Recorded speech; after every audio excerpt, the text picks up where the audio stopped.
Hey guys, today I want to make a bowl using my table saw. Now to do that, we're going to use this bowl making jig I made a few years back at my old shop.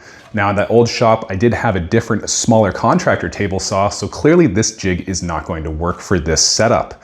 So in this video, we're going to modify this jig, make a bowl, and get a sweet Christmas gift out of it. So if you guys want to go back and see how I made this jig initially, you can go and watch the old video. It also has a free set of plans available for download on my website, DIYbuilds.ca, as well as all my other projects.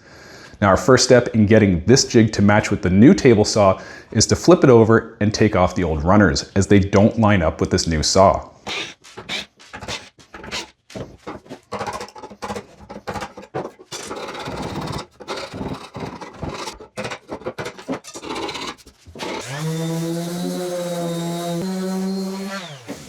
So now I'm going to take these 1/4 inch thick pieces of wood, cut them down to fit exactly in our 2 miter slots.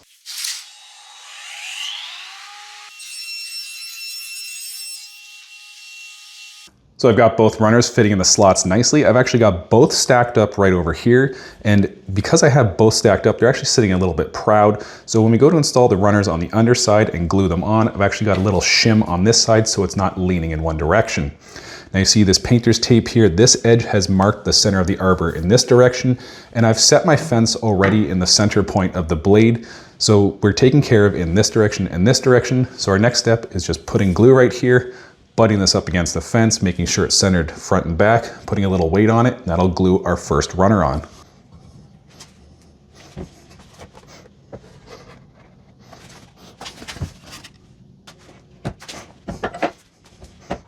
Glue's dried, time for the next runner. We'll just get all this weight off. And I'll lift this up. That runner's attached. This one we need to move to the other side. So I'm going to use these offcut pieces to kind of prop this side up. And same thing, we'll put our shim on this side now.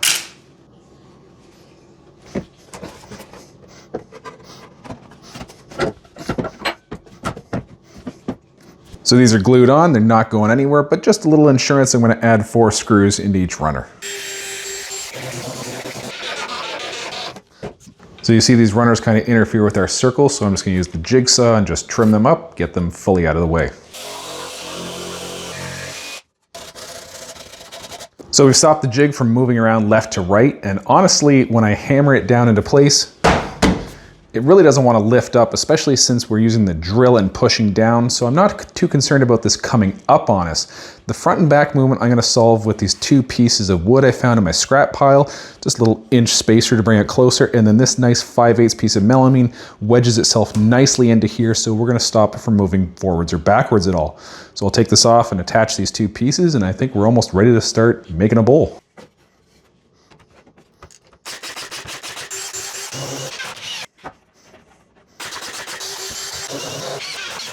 So we've got these 2 pieces attached. Let's drop it into place, see if it fits. Perfect, this sucker doesn't feel like it's going anywhere. Our next step is to get our stock ready. So here's our bowl blank. This is 3.5 inches thick by 10 3/4. You can make whatever stock you want. You can make 40 different kinds of wood. You can make 1 kind of wood. It really doesn't matter as long as it's within these dimensions, so it's gonna fit in the circle in the jig. So now I'm going to go ahead and drill a 3/8 hole, 2.5 inches deep in the center, and we'll get this mounted to the jig.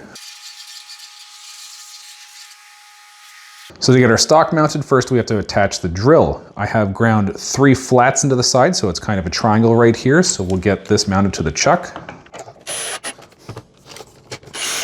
And now we'll just screw our stock on.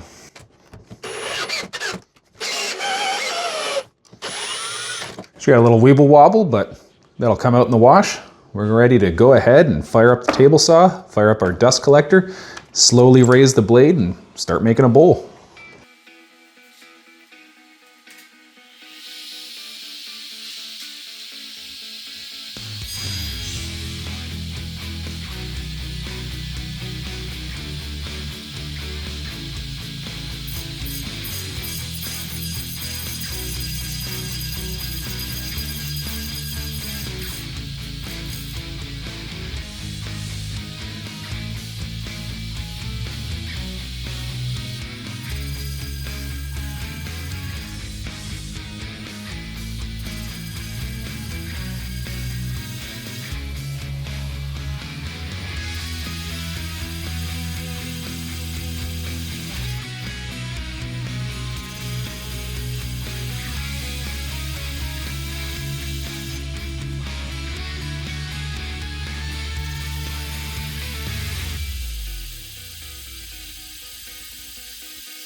So we have our outside of the bowl complete. Now we want to do the inside. And to do that, I've marked out with pencil just so it's easier to see the edge of the bottom here.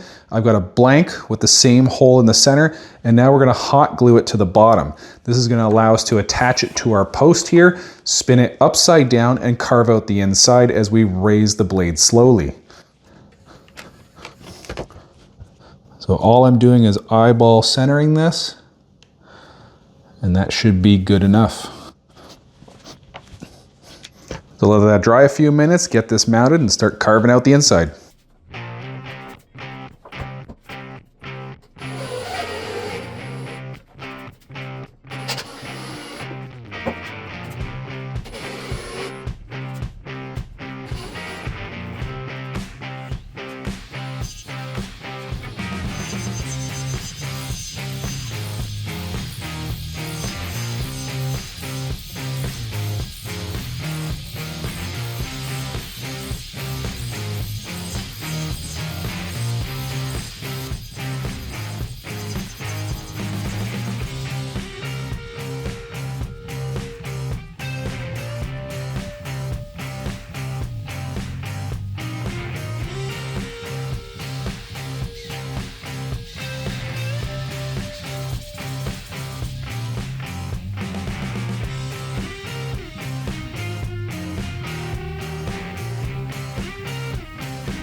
So the critical thing I just did was I left this intact and sanded the inside, as the first time I used this, I took this piece off and then I realized, oh crap, I still have to sand the inside, which really sucks.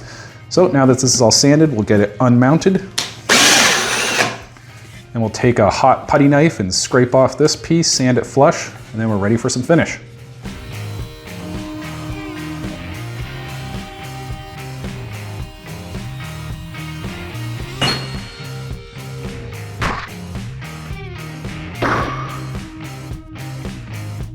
I like it.